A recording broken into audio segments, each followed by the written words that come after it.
Hello everybody, my name is B-Brett, and welcome back to the channel. Today's going to be a little bit of a different video. I'm just going to read off some very scary paragraphs, or like little scary stories that I found last night, and I imagined they very creepy. And so I was like, why not? Let's make a little bit out of it. So here's the first one. This is how it goes.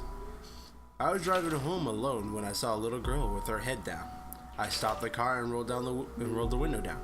"Do you need a ride?" She looked up. When what I saw is only in nightmares. Her eyes were supposed to be two black sunken eyes. A smile emerged from her pale face. I stomped on the gas, driving off. As I went into bed, I see her eyes staring at me through the window, smiling. That would be quite terrifying. Let's get to the next one.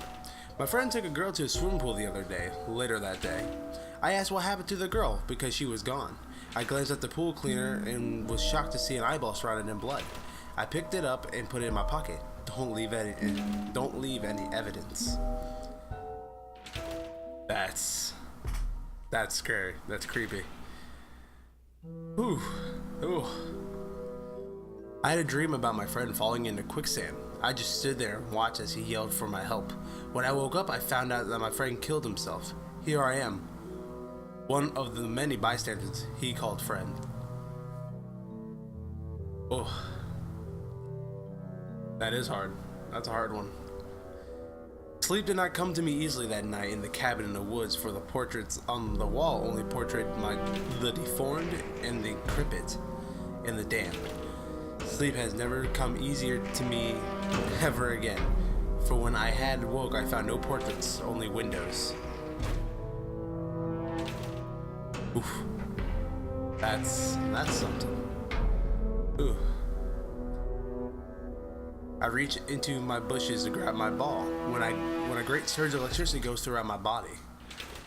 I fall back, seeing electricity being emitted through my fingers. I start to levitate and fly through the sky like a superhero. I heard screams and head towards the sounds of distress, only see my body on the floor dead.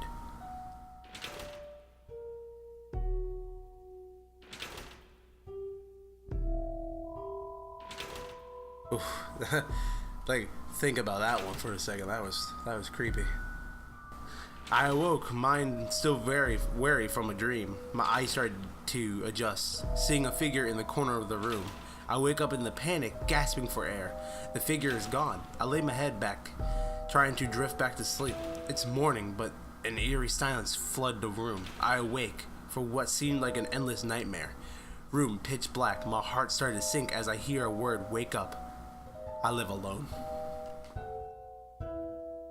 Ooh, that gave me chills. That's a little bit. That's much. I hid under the sheets as I hear gunshots throughout the house in the middle of the night. Silence fell for a moment. I call out to my father as he rushed in, saying, "Everything is going to be all right."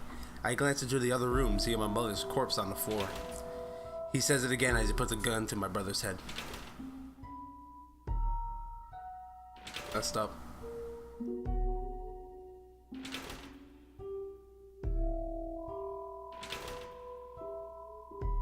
Ooh. That gave me some chills too.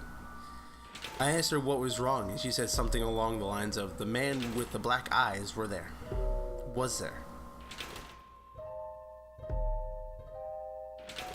Some of these are really messed up. I didn't realize how messed up they were until I really looked at them. Whew. Alright. I slid my hand through the damp hole in the wall.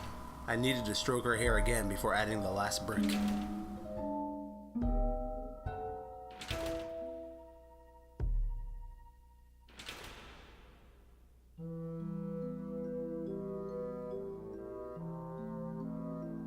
Oh, these next ones are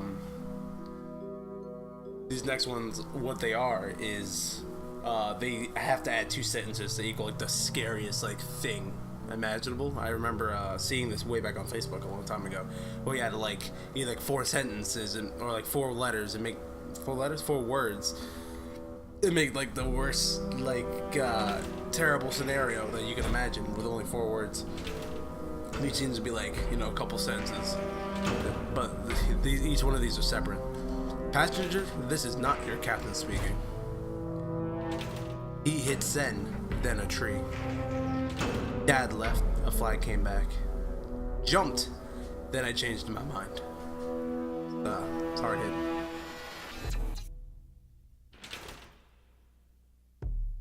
After struggling desperately to move any part of his paralytic body, just to alert the doctors that he was conscious before they made the first incision, he was relieved to see that one of the nurses had noticed his pupils dilating from the bright light. She leaned in closer and whispered what tickles his ear and said, "You think we don't know you're awake?" Oh,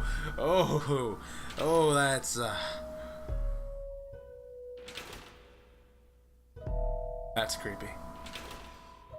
You start to drift off into a comfortable sleep when you hear your name being whispered. You live alone.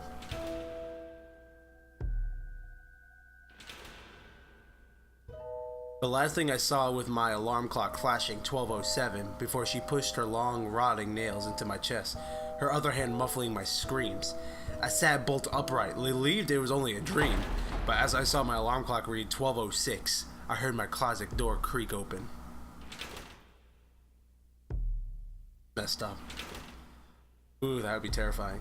Cause quick story of my life, I used to wake up before my alarm clock at 5:59 almost every morning. It was always 5:59. My alarm was set at 6. It was 5:59. I woke up all the time, and I have no idea why, and I never knew. But I was at my grandmother's house. Oh, that's crazy. I awoke to the sound of the baby monitor crackling with a voice comforting my firstborn child. As I adjust to the new position, my arm brushed against my wife sleeping next to me. Oh.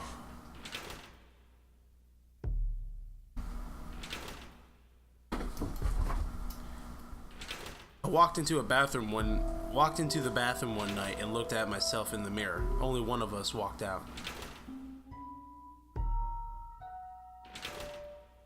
That's something.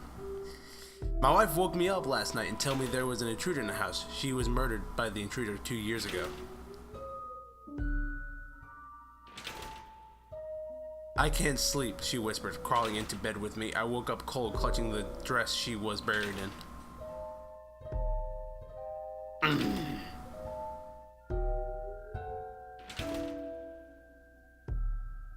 I was alone when the lights went off, and as I reached for the matches, it was put in my hands. Ooh. Oh no, no. Oh, that's terrifying. I had always wondered why my cat cried when I left her alone at night. The night after we buried her, I woke up to the sensation of someone stroking my hair and a rough voice to my ear whispering, "Good kitty."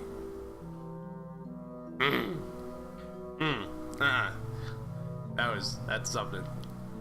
I began tucking him into bed and he told me, "Daddy, check for monsters under my bed." I look underneath for his amusement and see another him, under the bed, staring back at me, quivering and whispering, "Daddy, there's someone in my bed." Oh.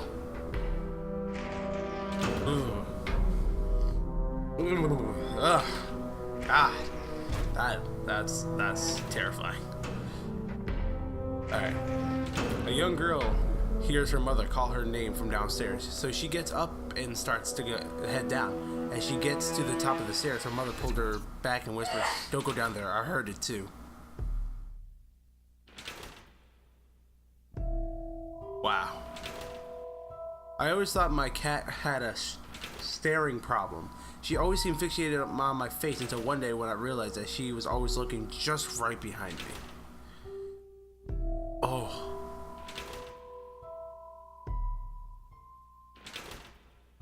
I've been watching me for hours now. Sometimes I catch glimpses of its reflection on the computer screen, but I dare not turn around. Those are crazy. Well, that looks like it's all the sentences of the little paragraphs I can find on this thing, but if you want more, let me know. Like and comment down below. I don't mind reading out some creepy stuff. You know, it kind of like makes you think. It's kind of crazy, but kind of cool at the same time. But be okay, be safe, be good. But until next time, this is B Brad and all of you out there, signing off for now.